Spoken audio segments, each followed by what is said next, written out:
Oh, it's really great chatting to you again. I was looking forward. I see this 21-day lockdown actually, maybe because it's close to me as running a race.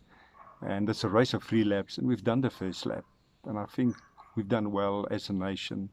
As a person, I'm sure there was ups and downs like I experienced as well, but we're on the second lap now. The second lap is usually the most difficult lap because that is a lap you need to concentrate. You can lose hope because the end is not just around the corner.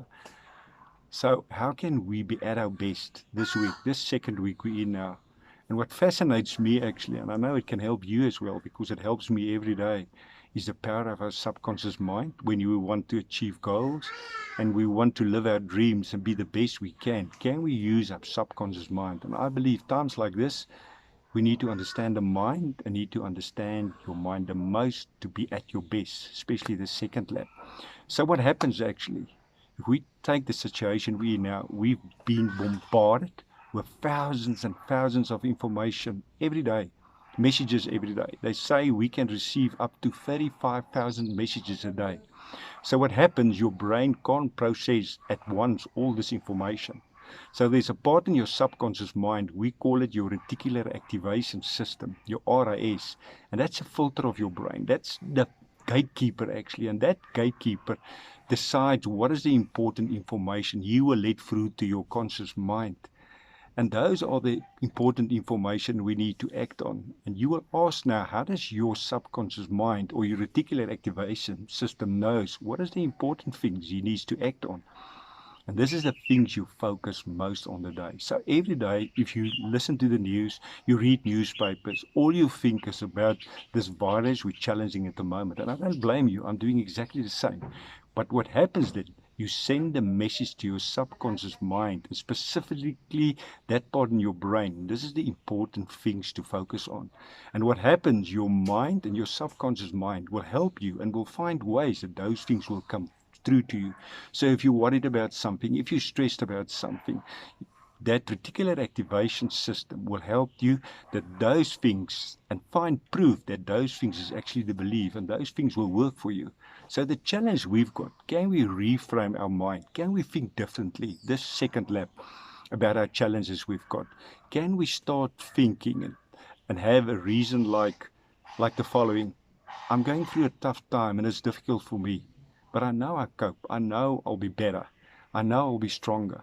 I know I can't control everything, and I need to go in this mindset of let go, let God as well. If that's your mindset, if this is the information you're feeding your subconscious mind, your reticular activation system will find ways that become your new beliefs. So I want to challenge you on that. Can we have powerful beliefs? Can we program our subconscious mind to think differently about what's important for us? They say every day we speak about 16,000 words.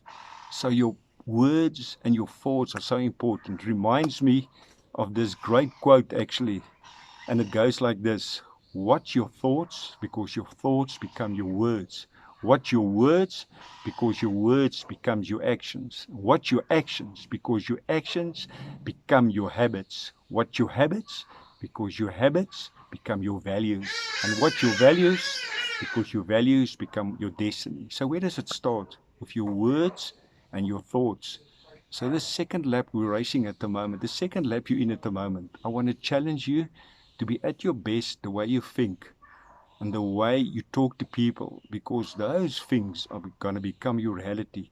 I wrote a book. I just want to see if I can fetch it here. I wrote a book a while ago, The Way of the Stonecutter. And it's a little book, but it's a powerful book for me, and it's getting actually dark here now, so I need to put on my glasses. But 100 years ago, more than 100 years ago, a person called James Allen, he wrote something about our powerful minds and how important it is to program our subconscious mind. And I'm going to read for you. A man's mind may be linked to a garden, which may be cultivated or allowed it to run wild, but whether cultivated or neglected, it must and will bring forth. If no useful seeds are put into it, then an abundance of useless weed seeds will fall therein and will continue to produce their kind. Just as a gardener cultivates his plot, keeping it free from weeds, and growing the flowers and fruits which he requires. So may a man tend the garden of his mind, weeding out all the useless and impure thoughts, and cultivating thoughts, perfecting the flowers and fruits of useful and pure thoughts. By pursuing this process, a man sooner or later discover that he is the master gardener of his soul, the director of his life. He also reveals within himself the laws of thought and understand with ever increasing accuracy how the thought forces and the mind elements operate in the sharpening, and now the important part, of his character, circumstances, and destiny. So I really want to challenge you this second lap to be at your best, to go this lap. And the important thing is, what's your thoughts? Because your thoughts and your words is going to be the thing that's going to empower this week to be at your best. God bless, be safe, and have a great week. Thanks for listening to me.